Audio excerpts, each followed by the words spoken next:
क्या भगवान भी कभी गलत हो सकते हैं? क्या सच में कृष्ण ने महाभारत में धोखा दिया था? आज मैं तुम्हें एक ऐसी कहानी सुनाने वाला हूँ जिसे सुन के तुम्हारी सोच बदल जाएगी और तुम समझ जाओगे कृष्ण ने धोखा नहीं धर्म बचाया था। पार्ट ए, यह युद्ध की शुरुआत। महाभारत का युद्ध शुरू हो चुका था। एक तरफ पांडव और दूसरी तरफ कौरव थे। लेकिन इस युद्ध में सबसे ज्यादा चर्चा किसी की हो रही थी तो वो भगवान श्री कृष्ण जी थे। कौरव कहते थे कृष्ण प्रकाश कर रहे हैं, वो पांडवों को हंसाते थे और धीरे धीरे लोग उन्हें चालाक और धोखेबाज कहने लगे थे। पार्ट टू, अर्जुन का संयंस। युद्ध के बीच महान योद्धा अर्जुन भी डर और कंफ्यूजन में थे। उसने कृष्ण भगवान को कहा, मैं अपने ही लोगों को कैसे मार सकता हूँ। तब कृष्ण भगवान जी ने उन्हें गीता का ज्ञान दिया और कहा, युद्ध सिर्फ शरीर का नहीं, धर्म और अधर्म का भी है। और वहीं से अर्जुन को समझ आया, कभी कभी सच के लिए लड़ना पड़ता है। पार्ट थ्री, भीष्म पितामह का प्रसंग। युद्ध का सबसे बड़ा योद्धा थे भीष्म। उन्हें हराना लगभग नामुमकिन था। तभी कृष्ण कृष्ण भगवान ने रणनीति बनाई और अर्जुन को कहा, शिखंडी को आगे रखो, क्योंकि भीष्म शिखंडी पर हमला नहीं करेंगे। और स्ट्रेटेजी से भीष्म को रोका गया। लोग फिर बोलने लगे कि श्री कृष्ण भगवान जी ने तो धोखा दिया। द्रोणाचार्य का अंत। अगले बड़ा नाम अगला बड़ा नाम था द्रोणा। उन्हें हराना मुश्किल ही नहीं नामुमकिन लग रहा था। तब कृष्णा ने कहा, उन्हें सिर्फ सच से नहीं, उनके विश्वास से हराया जा सकता है। युद्ध में आवाज आई, अश्वत्थामा मर गया। द्रोणाचार्य टूट गए और उन्होंने अपने हथियार डाल दिए। लोग फिर बोले, कृष्ण भगवान ने झूठ का सहारा लिया। पार्ट पाँच, कर्ण का अंत। सबसे बड़ा और डेंजरस योद्धा कर्ण।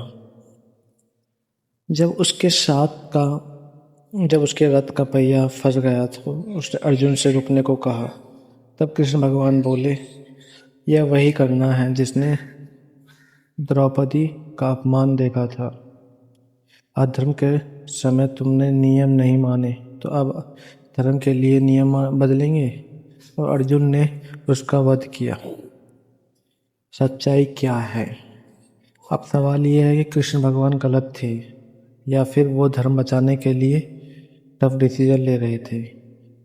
कृष्ण भगवान ने कभी अपने लिए कुछ नहीं किया। उन्होंने हमेशा सच और न्याय का साथ दिया, चाहे उसके लिए उन्हें छल चलनी पड़े। अंत, कृष्ण भगवान ने कभी धोखा नहीं दिया। उन्होंने सिर्फ अधर्म को हराया। जिंदगी में कभी कभी सीधा रास्ता नहीं होता, लेकिन अगर नीयत साफ हो तो हर फैसला सही होता है। कृष्ण भगवान गलत नहीं थे, बस दुनिया उन्हें समझ नहीं पाई।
कुरुक्षेत्र का मैदान, जहाँ हर तरफ सिर्फ विनाश था, भाई भाई के खिलाफ खड़ा था। और इस युद्ध के बीच एक ऐसा पल आया जब खुद भगवान श्री कृष्ण अपनी कसम तोड़ने वाले थे। हाँ, वो कृष्णा जिन्होंने कहा था, मैं युद्ध में शस्त्र नहीं उठाऊंगा। तो फिर आखिर ऐसा क्या हुआ? युद्ध का 9वां दिन।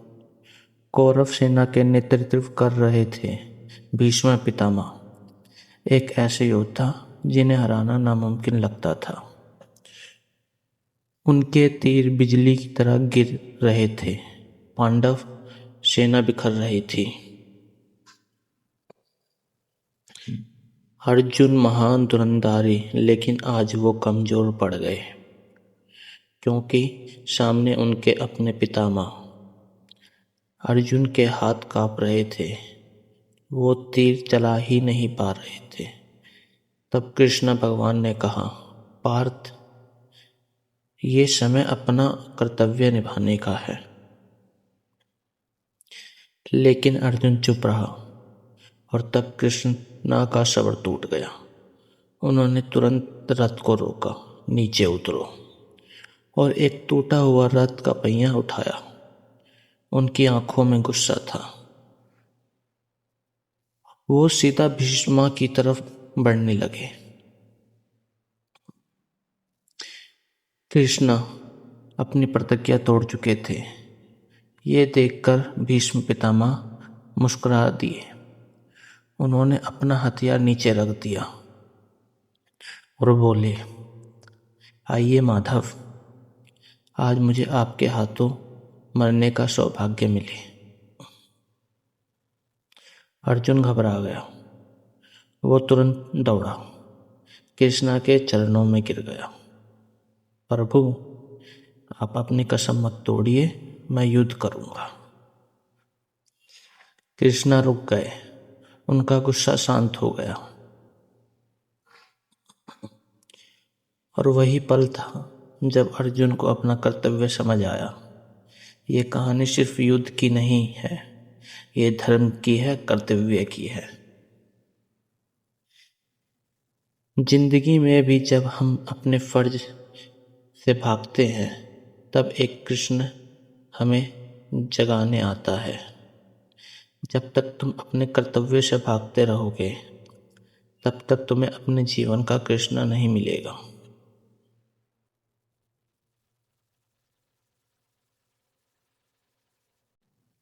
अगर आपको भी ऐसी एक कहानी पसंद आती है जो सिर्फ एक कहानी नहीं बल्कि जीवन का सच बताती हैं, तो चैनल को सब्सक्राइब जरूर करें, क्योंकि यहाँ हर वीडियो आपको कुछ नया सिखा कर जाएगी।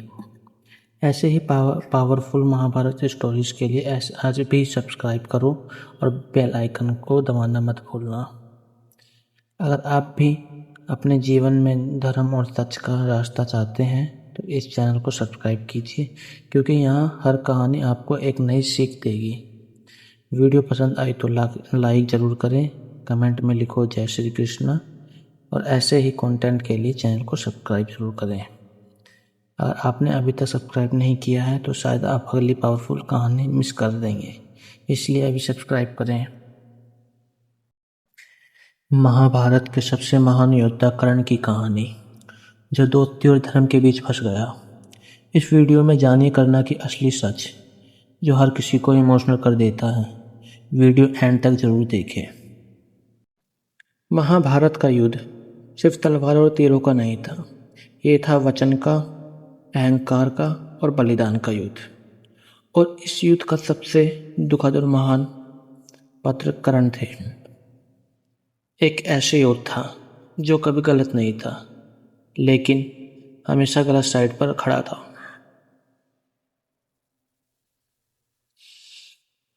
जन्म का राज। कर्ण का जन्म हुआ था कुंती के घर से, लेकिन समाज के डर से उन्होंने उसे एक टोकरी में रखकर नदी में बहा दिया।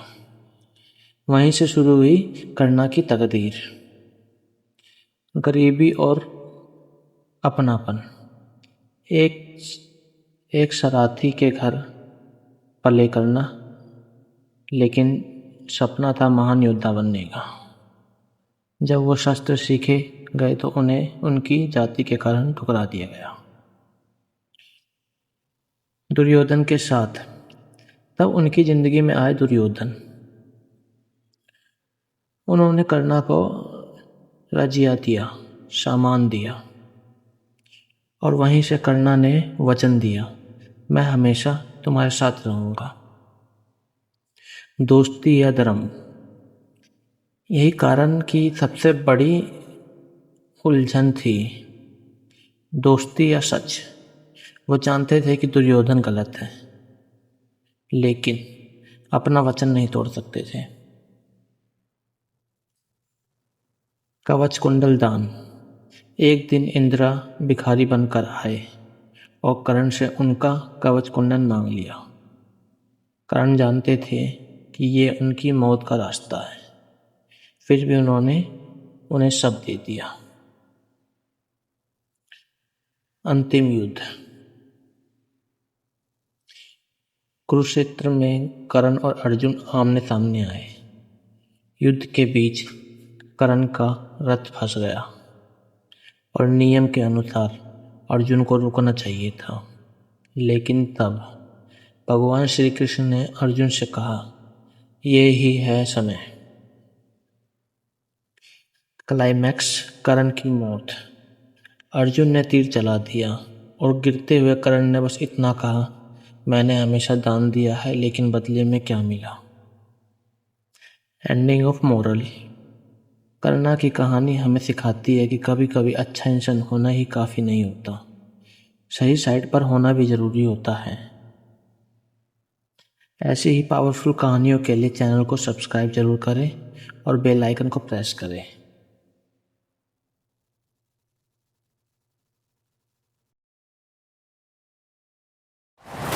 महाभारत में कई महान योद्धा थे, लेकिन एक ऐसा योद्धा भी था जिसे पूरी जिंदगी सिर्फ अपमान मिला, फिर भी जिसे कभी उसका हक नहीं मिला, फिर भी उसने कभी किसी से नफरत नहीं की, और एक दिन उसने दान में वो चीज़ दे दी जो उसकी जान बचा सकती थी। वो थे दानवीर कर्ण। आज की कहानी सुनकर तुम्हारी आंखें नम हो जाएंगी। मैं आपका प्रिय मित्र तौहीद आज की महाभारत की स्टोरी में कर्ण की दानवीर का कहानी सुनेंगे। चलिए स्टार्ट करते हैं। कर्ण का जन्म।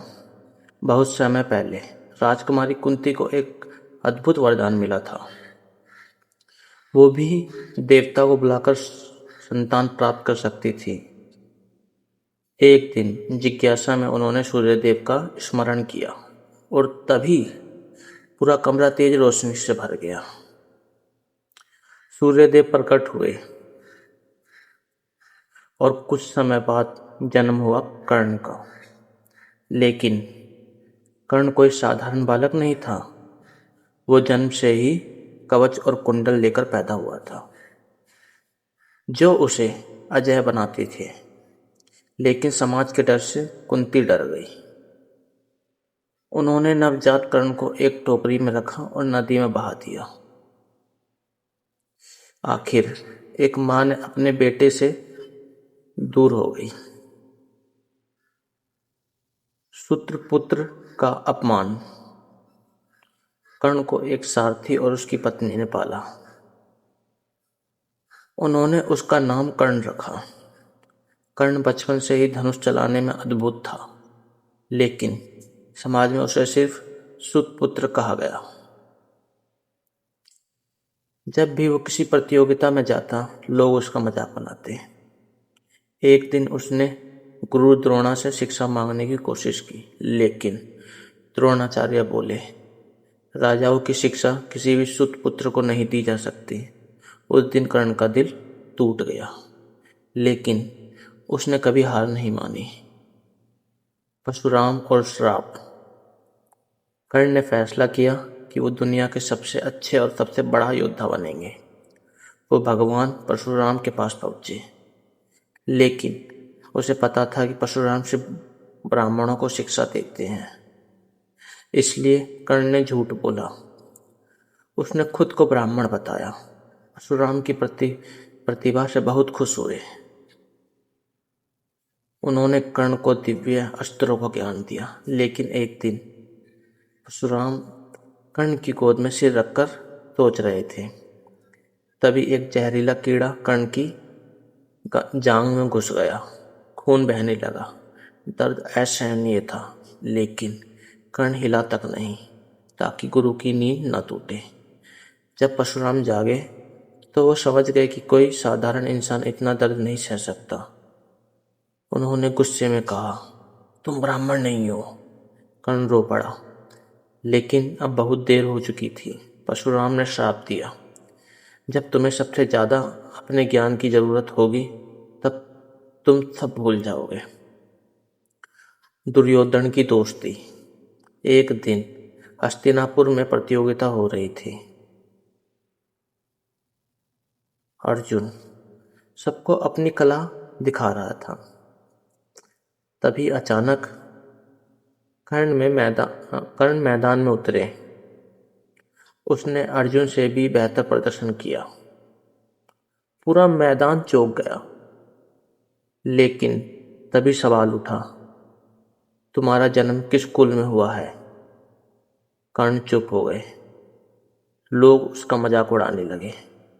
तभी दुर्योधन उठा और बोला, आज से कर्ण अंग देश का राजा है।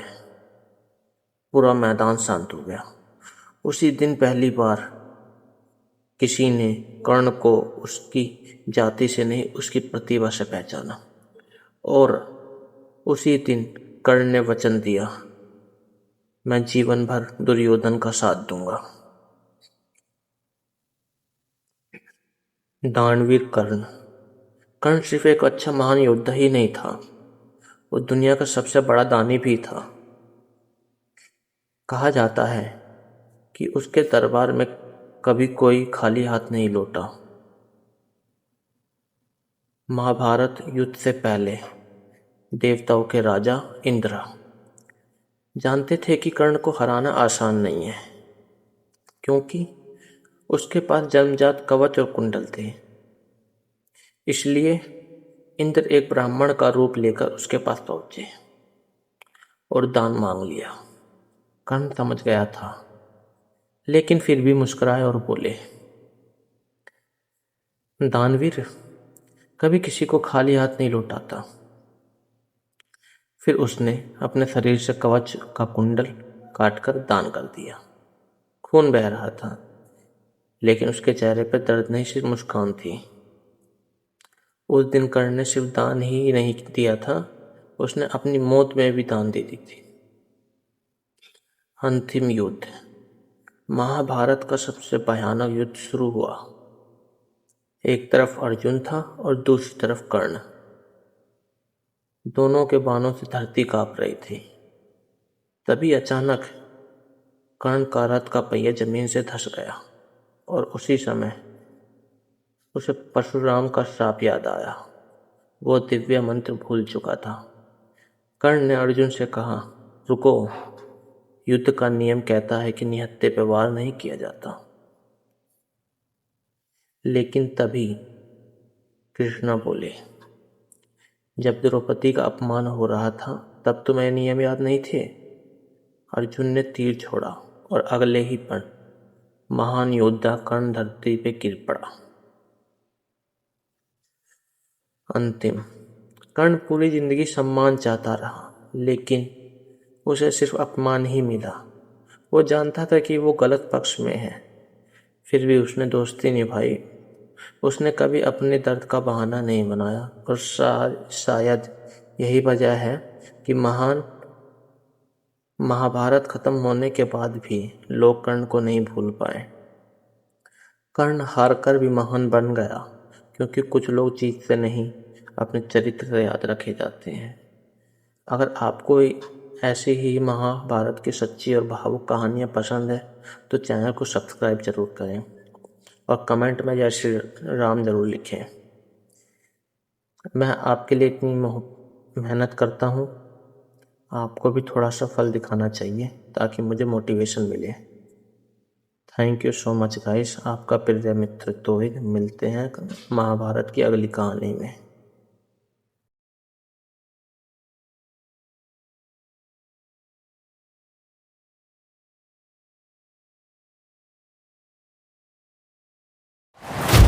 यह कहानी एक गरीब भक्त की है जिसे मंदिर में धक्का देकर बाहर निकाला दिया गया। एक घमंडी पुजारी जिसने भगवान से ज़्यादा धन को महत्व दिया। और फिर भगवान श्री कृष्ण स्वयं एक बालक के रूप में प्रकट हुए। उस रात ऐसा श्राप मिला कि पूरे राज्य में अंधेरे में डूब गया। लेकिन आखिर ऐसा क्या हुआ था और कैसे एक गरीब भक्त ने पूरे राज्य को बचाया, जानने के लिए वीडियो को अंत तक जरूर देखें। चलिए स्टार्ट करते हैं। एक गरीब भक्त गोपाल। बहुत समय पहले की बात है। एक छोटे राज्य में गोपाल नाम का एक युवक रहता था। वो काफ़ी गरीब हुआ था। उसके पास तो ना तो धन था, ना अच्छे कपड़े और ना रहने के लिए एक बड़ा घर। लेकिन उसके पास एक चीज़ थी, वह उसकी श्री कृष्ण भगवान के प्रति सच्ची भक्ति। गोपाल हर सुबह जंगल जाता था, वहाँ से ताजे फूल तोड़ता था और मंदिर जाकर भगवान श्री कृष्ण को चढ़ावा कराता था। वह घंटों मंदिर में बैठकर भजन गाता था और पूरा गांव उसकी गरीबी का मजाक उड़ाता था। लेकिन गोपाल हमेशा मुस्कुराता रहता था, क्योंकि उसे विश्वास था भगवान दिल देखते हैं, दौलत नहीं। चलिए आगे। घमंडी पुजारी। उस मंदिर का पुजारी बहुत घमंडी था। उसे केवल अमीर लोगों की ही पूजा पसंद थी। जो लोग ज़्यादा दान देते थे उन्हें मंदिर में सबसे आगे जगह मिलती थी, लेकिन गरीब लोगों को वह तुच्छ समझता था। एक दिन राजा मंदिर में आने वाला था। पूरा मंदिर सजाया जा रहा था। तभी गोपाल में हाथों में फूल लेकर मंदिर पहुंचता है। उसके कपड़े पुराने थे, पैरों में चप्पल नहीं थी। पुजारी ने गुस्से में कहा, अरे तू फिर आ गया? तेरे जैसे गरीब लोगों की वजह से मंदिर अपवित्र हो जाता है। गोपाल हाथ जोड़कर बोला, पुजारी जी, बस ये फूल भगवान को चढ़ाने दीजिए। लेकिन पुजारी ने फूल उसके ज़मीन पर फेंक दिए और उसे जोर से धक्का देकर मंदिर से निकाल दिया। गोपाल की प्रार्थना। गोपाल की आंखों में आंसू आ गए। वह मंदिर की सीढ़ियों पर बैठ गया। उसने आसमान की तरफ देखा और बोला, हे कृष्ण, अगर मेरी भक्ति सच्ची है तो आज न्याय जरूर होगा। इतना कहकर वह वहाँ से चला गया। लेकिन उसी रात पूरा आसमान काले बादलों से भर गया। तेज हवाएं चलने लगी, बिजलियां चमकने लगी। रहस्यमय बालक आधी रात को मंदिर के दरवाजे पर अपने आप खुल गए। पुजारी डर गया। तभी मंदिर के अंदर एक छोटा बालक सा दिखाई दिया। उसके चेहरे पर दिव्य चमक थी, सिर पर मोर पंख और आंखों में अद्भुत तेज। वह धीरे धीरे पुजारी की तरफ बढ़ा और बोला, क्या इस मंदिर में गरीब को आने की अनुमति नहीं है? पुजारी गुस्से में बोला, तू कौन है? बालक मुस्कुराया, जिसे तुम पहचान नहीं पाए। अचानक मंदिर की घंटियां अपने आप तेज बजने लगी और पूरे मंदिर में तेज प्रकाश फैल गया। कृष्ण का शाप। तभी उस बालक का रूप बदलने लगा। सब लोग डर गए। वह कोई साधारण बालक नहीं था, वह स्वयं भगवान श्री कृष्ण थे।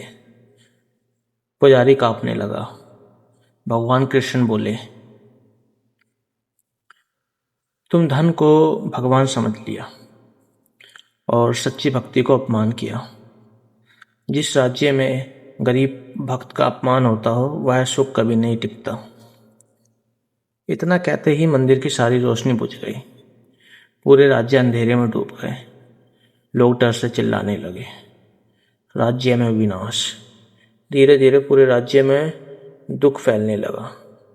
फसलें सूख गई, नदियां शांत हो गई, लोग बीमार पड़ने लगे। राजा समझ गया कि यह भगवान का क्रोध है।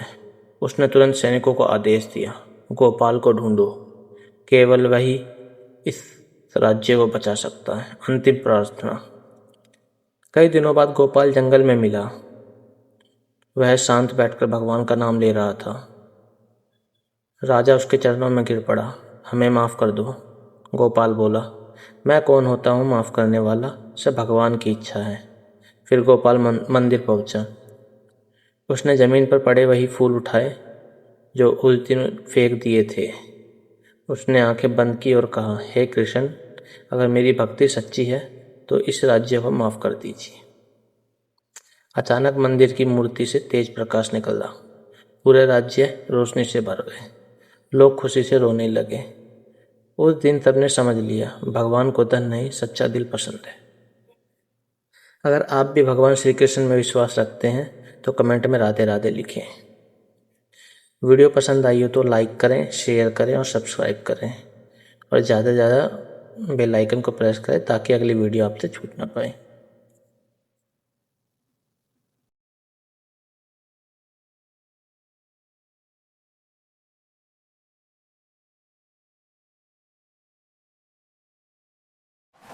महाभारत का युद्ध खत्म हो चुका था, लेकिन उसके बाद घाव अभी भी धरती पर जिंदा थे।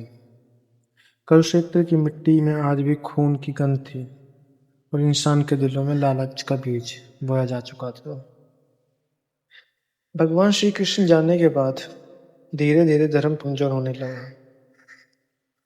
राजा प्रजा की रक्षा नहीं करते थे, बल्कि अपनी शक्ति बढ़ाने में लगे रहते थे। गरीब भूखे मर रहे थे और अमीर सोने के लिए महलों में जश्न बना रहे थे। इंसान अब भगवान से नहीं, पैसों से ढूंढता था। सैकड़ों साल बीत गए, सभ्यता बदल गई, नई नई मशीनें बन गई, आसमान में उड़ने वाले यंत्र बन गए, लेकिन इंसानियत धीरे धीरे खत्म होने लगी। लोग मंदिर तो जाते थे, लेकिन दिल में श्रद्धा नहीं थी। हर इंसान दूसरे इंसान से आगे निकलना चाहता था, चाहे उसके लिए किसी की जान ही क्यों ना लेनी पड़े। बड़े बड़े शहर रोशनी से चमक रहे थे, लेकिन उन रोशनियों के पीछे अंधेरा छिपा था। एक समय ऐसा आया जब पूरी दुनिया में युद्ध शुरू हो गए। देश देश आपस में लड़ रहे थे, भाई भाई को मार रहा था, बच्चे अनाथ हो रहे थे और इंसान जानवरों से भी ज्यादा क्रूर बन चुके थे। धरती रो रही थी, लेकिन कोई सुनने वाला ही नहीं था। हिमालय की बर्फीली चोटियों के बीच एक प्राचीन गुफा थी। उस गुफा में हजारों वर्षों से एक ऋषि तपस्या कर रहे थे और लोग कहते थे उन्हें भविष्य दिखाई देता है। एक रात अचानक उनकी आंखें खुली और उन्होंने देखा, गुफा कांपने लगी, दीवारों पर दिव्य प्रकाश फैल गया।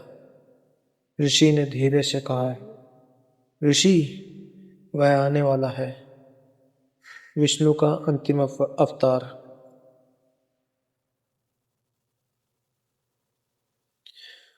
और उसी क्षण आकाश में एक चमक दिखाई दी। एक सफेद घोड़ा, आग जैसी आंखें, और उसके ऊपर बैठा एक योद्धा, काल्की। लेकिन काल्की के आने से पहले दुनिया को अंधकार के सबसे भयानक दौर से गुजरना था। जी हाँ, एक ऐसा दौर जहां इंसान अपनी आत्मा तक बेच देगा। द्वारका सोने की नगरी, जहां कभी खुशियां बसती थी, आज समुद्र की लहरें में डूब रही है। आसमान काला हो चुका था, हवा में अजीब डर था, और भगवान श्री कृष्ण धरती पर अपने अंतिम क्षणों में थे। श्री कृष्ण एक पेड़ के नीचे बैठ गए थे, उनके पैरों से खून बह रहा था, लेकिन उनके चेहरे पर शांति थी। तभी अर्जुन वहां पहुंचे। अर्जुन, माधव, ये क्या हो रहा है? द्वारका खत्म हो रही है, कृष्णा अर्जुन से, हर चीज का अंत तय है और अब कलयुग शुरू होने वाला है। अर्जुन की आंखों में आंसू थे, क्योंकि वह समझ चुके थे कि दुनिया बदलने वाली है। कृष्णा, कलयुग में सत्य कमजोर होगा, झूठ शक्तिशाली होगा, धर्म का मजाक उड़ाया जाएगा और इंसान अपने ही लोगों का दुश्मन बन जाएगा। लेकिन जब पाप अपनी सीमा पार करेगा, तब मैं लौटूंगा काल्की के रूप में। इतना कहकर भगवान श्री कृष्ण ने अपनी आंखें बंद कर ली और उसी क्षण आसमान कांप उठा। धरती पर कलयुग शुरू हो चुका था। महाभारत समाप्त हो चुका था। द्वारका समुद्र में डूब रही थी और भगवान श्री कृष्ण धरती छोड़ने वाले थे। मरते समय श्री कृष्ण ने कहा, कृष्णा, आज से कलयुग शुरू होगा और धीरे धीरे संसार अंधकार में डूब जाएगा। आकाश काला हो गया, समुद्र उफान मारने लगा और उसी दिन मानव सभ्यता बदल गई। साल बीतते गए, लोग लालची हो गए, राजा भ्रष्ट हो गए, दोस्ती बिकने लगी और रिश्ते बिखरने लगे। मंदिर में भगवान कम, दिखावा ज्यादा रह गया और धीरे धीरे धरती पर अधर्म का राज शुरू हो गया। हिमाचल की एक गुफा में एक प्राचीन ऋषि ध्यान कर रहे थे। अचानक उनकी आंखें खुली और उन्होंने कहा, ऋषि, वह आने वाले हैं, श्री विष्णु का अंतिम अवतार। उनके सामने आग एक दृश्य दिखाई दिया। सफेद घोड़ा, आग जैसी आंखें और तलवार पकड़े एक योद्धा। कहा जाता है कलयुग में पुराने दानव फिर जन्म लेते हैं। रावण की आत्मा, कंस की क्रूरता, दुर्योधन का अहंकार सब लौट आए थे, लेकिन नए चेहरों में। दुनिया तकनीक से आगे बढ़ चुकी थी, लेकिन इंसानियत पीछे छूट गई थी। एक रहस्यमय राजा उभरा, जिनका नाम कालनेमी था। उसकी सेना पूरी दुनिया पर कब्जा कर रही थी। लोग उसे इंसान समझते थे, लेकिन वह एक प्राचीन दानव था। उसने घोषणा की, कालनेमी ने, अब इस दुनिया में धर्म नहीं, सिर्फ शक्ति चलेगी। और इसी तरह उनके सैनिकों ने धीरे धीरे पूरे शहर में आग लगा दी। शहर जलने लगे, युद्ध लगभग शुरू हो गया और लोग भूख और मरने लगे। भूख पूरी तरह से फैल गई। लोग आपस में ही एक दूसरे को मारने लगे। आसमान लाल रहने लगा और फिर एक रात आकाश में एक चमक दिखाई दी। भारत के एक छोटे से संभल एक गांव है। एक बच्चे का जन्म हुआ। जन्म लेते ही आसमान में बिजली चमकी। मंदिरों की घंटियां आपस में बजने लगी थी। गांव के बड़े बुजुर्ग सब डर गए। उन्होंने कहा, यह कोई साधारण बच्चा नहीं, यह बच्चा अलग था।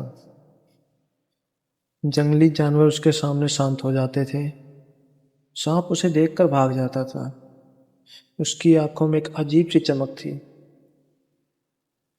एक दिन उसने अकेले ने ही खूंखार भेड़ियों को रोक दिया। लोगों ने पहली बार कहा, क्या यह वही है?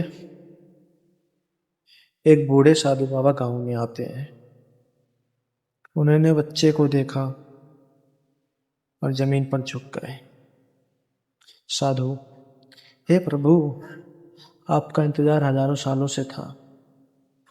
उस रात बच्चे को पहली बार अपने पिछले जन्मों के सपने दिखाई दिए। राम, कृष्ण, नरसिंह, सब। संबल गांव का वह बच्चा अब बड़ा हो चुका था। उसकी आंखों में एक अजीब शांति थी, लेकिन उसके भीतर एक तूफान छिपा था। उसे बार बार अजीब सपने आते थे। खून से भरे युद्ध, जलती हुई धरती और एक आवाज, समय आ रहा है, समय आ रहा है, समय आ गया है। एक दिन गांव में एक बूढ़ा साधु आया। उसकी लंबी सफेद दाढ़ी थी और आंखों में एक अजीब सी चमक थी। जैसे ही उसने युवक को देखा, वह जमीन पर झुक गया। साधु, प्रभु, आपको पहचानने में देर हो गई है। युवक हैरान था। काल्की, आप कौन हैं?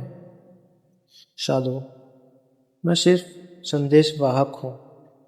आपका रास्ता हिमालय की ओर जाता है। अगली सुबह वह युवक साधु के साथ निकल पड़ा। घने जंगल, खतरनाक पहाड़ और बर्फीले तूफान, लेकिन उसके कदम कभी नहीं रुके। रास्ते में कई बार जंगली जानवरों का सामना आए, लेकिन हर बार वो जानवर शांत होकर पीछे हट गए, जैसे वो पहचान चुके हैं कि ये कोई साधारण इंसान नहीं। कई दिनों की यात्रा के बाद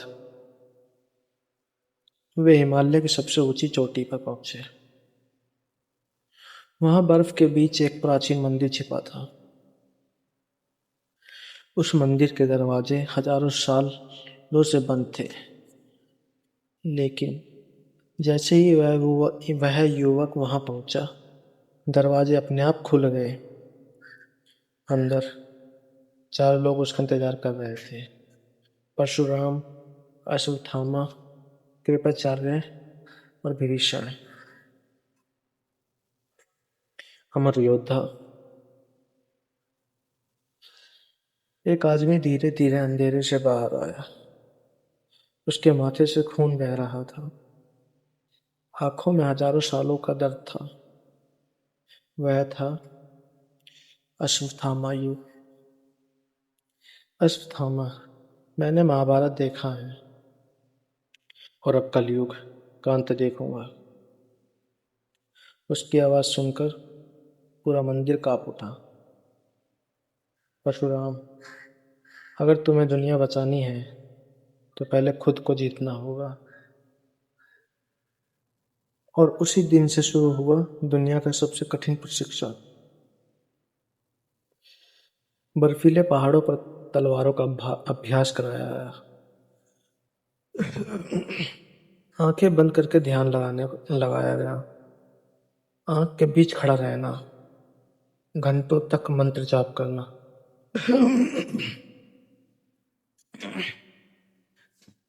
बिना भोजन के तपस्या। हर दिन वह पहले से ज्यादा शक्तिशाली होता जा रहा था। एक रात परशुराम उसे मंदिर के सबसे गहरे हिस्से में ले गए। वहां एक दिव्य तलवार रखी थी। उसके चारों तरफ आग जल रही थी। परशुराम, यह वही तलवार है जो अधर्म का अंत करेगी। जैसे ही युवक ने तलवार को छुआ, पूरे मंदिर में तेज प्रकाश फैल गया और उसी क्षण आकाश में बिजली चमक उठी। वह अब सिर्फ एक इंसान नहीं था, वह बन चुका था काल्की। साधु बच्चे को हिमालय ले गए, जहाँ प्राचीन अमर योद्धा उसका इंतजार कर रहे थे। वहाँ मौजूद थे परशुराम, अश्वत्थामा, कृपाचार्य और विभीषण। ये सभी कलयुग के अंत तक जीवित रहने वाले अमर योद्धा थे। परशुराम ने कहा, तलवार सिर्फ हथियार नहीं, धर्म की रक्षा का वचन है। फिर शुरू हुआ दुनिया का सबसे कठिन प्रशिक्षण। पहाड़ों पे युद्ध, आंख के बीच ध्यान लगाना, दिव्य अस्त्रों का ज्ञान, मन को नियंत्रण करना। अश्वत्थामा का दर्द। एक रात अश्वत्थामा ने अपने श्राप की कहानी सुनाई। उसके माथे से खून बह रहा था। अश्वत्थामा, क्रोध इंसान को राक्षस बना देता है। काल्की चुपचाप सुनते रहे। दुनिया का विनाश। तीसरा विश्व युद्ध। दुनिया में परमाणु युद्ध शुरू हो गया। शहर जैसे राख बन गए थे, समुद्र जैसे जहरीली हो गई, लाखों लोग मर रहे थे। आसमान हमेशा धुएं से भरा रहने लगा। काल नेमी ने अपनी असली सेना दिखाई। वह इंसान नहीं थे, वो अंधकार की शक्तियां थी। उनकी आंखें लाल थी और शरीर आग की तरह जल रहा था। दुनिया के बचे हुए लोग हिमालय पहुंचे। उन्होंने काल्की से कहा, हमें बचा लीजिए। काल्की ने पहली बार तलवार उठाई और उसी क्षण आसमान में दिव्य प्रकाश फैल गया। काल्की ने दुनिया के बचे हुए वीरों को इकट्ठा किया। साधु, योद्धा, वैज्ञानिक, किसान, आम लोग सब एक सेना बन गए। एक रात आकाश से सफेद घोड़ा उतरा। उसकी आंखें नीली आग जैसी थी। वह घोड़ा काल्की के सामने झुक गया। यह था देवदत्त काल्की का दिव्य वाहन। काल्की, अब अधर्म का अंत होगा। उसकी आवाज पूरी धरती पर गूंजी और उसी दिन अंतिम युद्ध हो गया। आग का महासंग्राम, तलवारों की टकराव, आसमान से आग, पहाड़ टूटने लगे, समुद्र उफान मारने लगा। काल्की अकेले हजारों दानवों से लड़ रहे थे। अश्वत्थामा फिर युद्ध भूमि में उतरे। परशुराम ने अपना फरसा उठाया। हनुमान आकाश से प्रकट हुए। पूरी धरती कांप उठी। आखिरकार दोनों आमने सामने आ गए। काल नेमी हंसा, तुम दुनिया नहीं बचा सकते। काल्की ने जवाब दिया, जब तक धर्म जिंदा है, आशा जिंदा है। फिर शुरू हुआ इतिहास का सबसे भयानक युद्ध, पृथ्वी का अंत। युद्ध इतना भयानक था कि पूरी धरती टूटने लगी, ज्वालामुखी फटे लगे, समुद्र शहरों को निगलने लगा, लोग प्रार्थना करने लगे। विष्णु का दिव्य रूप। अचानक काल्की का शरीर प्रकाश से भर गया और फिर उन्होंने अपना असली रूप दिखाया। चार भुजाएं, दिव्य चक्र, शंख, गदा, पूरी दुनिया उसके सामने झुक गई। अधर्म का अंत। काल्की ने दिव्य तलवार उठाई। एक ही बार में काल नेमी समाप्त हो गया और उसी क्षण सारी अंधकार शक्तियां जलकर राख हो गई। धीरे धीरे आसमान साफ होने लगा, पेड़ फिर उगने लगे, नदियां स्वच्छ हो गई, धरती पर शांति लौट आई। काल्की का अंतिम संदेश। काल्की ने लोगों से कहा, धर्म सिर्फ मंदिरों में नहीं, इंसान के कर्मों में होता है। जब भी दुनिया में अंधकार बढ़ेगा, मैं फिर लौटूंगा। और इसी तरह कलयुग समाप्त हो गया और शुरू हुआ नया सतयुग। लेकिन सवाल आज भी यही है, क्या काल की आ चुके हैं या फिर उनका इंतजार अभी बाकी है। तो दोस्तों, यही था काल्की का कलयुग के अंतिम युद्ध का रहस्य। एक ऐसी भविष्यवाणी जो सिर्फ कहानी नहीं बल्कि आने वाले समय की चेतावनी भी हो सकती है। अगर धर्म खत्म होने लगे, अगर इंसानियत कमजोर पड़ जाए, तो याद रखिए, अंधकार कितना भी बड़ा क्यों ना हो, प्रकाश लौटकर जरूर आता है। और शायद कहीं ना कहीं काल के आज भी आने की तैयारी कर रहे हैं। अगर आपको यह कहानी पसंद आई हो तो वीडियो को लाइक करें, चैनल को सब्सक्राइब जरूर करें और बेल आइकन को दबाना मत भूलिए, क्योंकि अगली कहानी आपकी सोच बदल देगी। जय श्री हरि, जय सनातन धर्म। और कमेंट में जय श्री राम जरूर लिखें। धन्यवाद।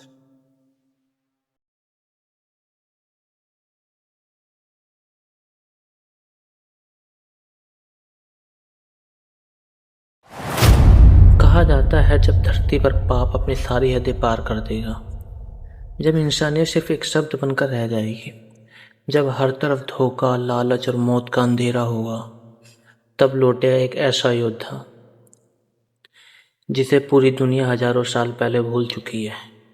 जी हाँ, एक ऐसा योद्धा जो ना तो बूढ़ा होगा, जो ना मार सकता है। महाभारत का वो श्रापित योद्धा अश्वत्थामा। जब अधर्म अपनी सारी सीमाएं पार कर देगा, जब इंसान का दुश्मन इंसान ही बन जाएगा, जब धरती पर पाप का अंधेरा छा जाएगा, तब लौटेगा वो योद्धा जिसका इंतजार हजारों सालों से हो रहा है। जी हाँ, ये कहानी है कलयुग के अंतिम योद्धा की, एक ऐसा रहस्य कि जिसे सुनकर आपकी रूह कांप जाएगी। पूरी कहानी देखने के लिए वीडियो को अंत तक बने रहें। श्रापित मंदिर का रहस्य। जी हाँ, भारत के एक घने जंगल के बीच एक प्राचीन मंदिर था। लोग कहते थे वहां रात में चीखें सुनाई देती हैं। कोई भी वहां जाना पसंद नहीं करता और जो वहां जाता था वो वापस कभी लौटा नहीं। लेकिन एक दिन एक युवा पत्रकार आरव सच जानने वहां पहुंचा। गांव वालों ने रोकने की बहुत कोशिश की, मत जाओ बेटा, वहां मौत रहती है। लेकिन आरव नहीं माना। जैसे ही रात के 12 बजे वो मंदिर के अंदर पहुंचा, दीवारों पर अजीब निशान बने थे और बीच में पड़ी थी एक विशाल टूटी हुई तलवार। जैसे ही आरव ने तलवार को छुआ, पूरे मंदिर में भूकंप आने लगा और अचानक एक भारी आवाज गूंजी, हजारों साल बाद आखिर कोई आया है। अमर योद्धा का जागना। आरव डर गया। अंधेरे से एक विशाल योद्धा बाहर आया, लंबे बाल, शरीर पर घाव, आंखों में आग। वो था अश्वत्थामा, भारत का अमर योद्धा जिसे श्री कृष्ण ने श्राप दिया था, तुम कलयुग के अंत तक भटकते रहोगे। अश्वत्थामा ने आरव को देखा। क्या दुनिया अब भी पाप से भरी है? आरव बोला, आज इंसानियत खत्म हो रही है। अश्वत्थामा की आंखों में क्रोध भर गया। तो समय आ चुका है। कलयुग का अंधेरा। अश्वत्थामा आंख को शहर ले गया,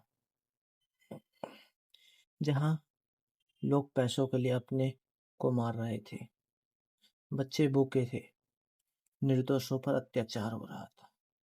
अश्वत्थामा सब देखता रहा, पर फिर बोला, महाभारत में इतना अधर्म नहीं था।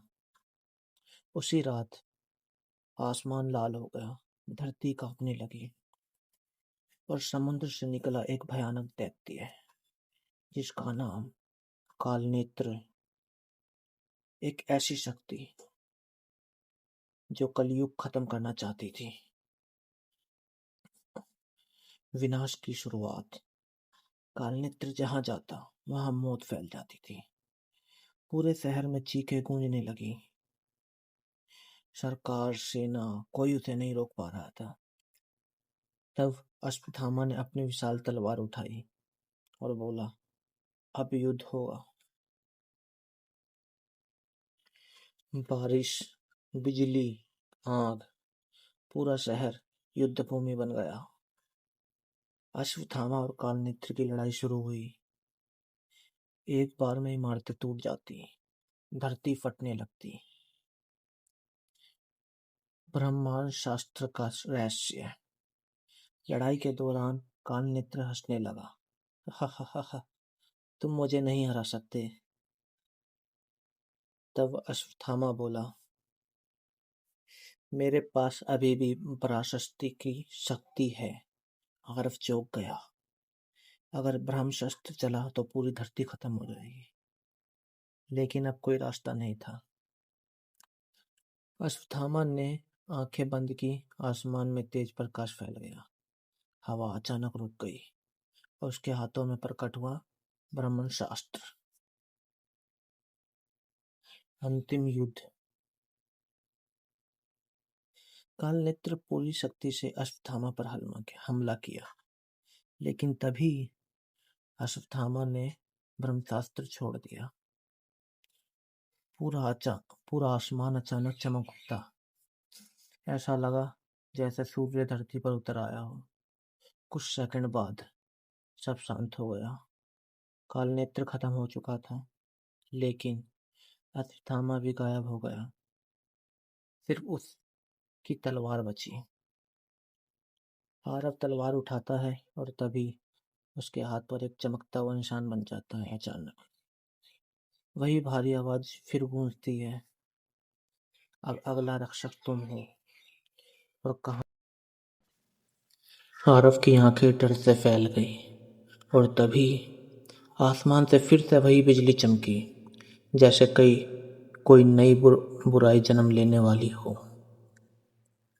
क्या अश्वत्थामा सच में मारा गया या फिर वो फिर लौटेगा? क्या आरव अब नया रक्षक बनेगा? और क्या कलयुग का अंत सच में करीब है? ये कहानी यहीं ख़त्म नहीं होती। अगर आपको ये कहानी पसंद आई हो तो वीडियो को लाइक ज़रूर करें, चैनल को सब्सक्राइब करना भूलें ना और कमेंट में लिखें जय महाकाल। फिर मिलेंगे एक ऐसी रहस्यमय कहानी के साथ। धन्यवाद।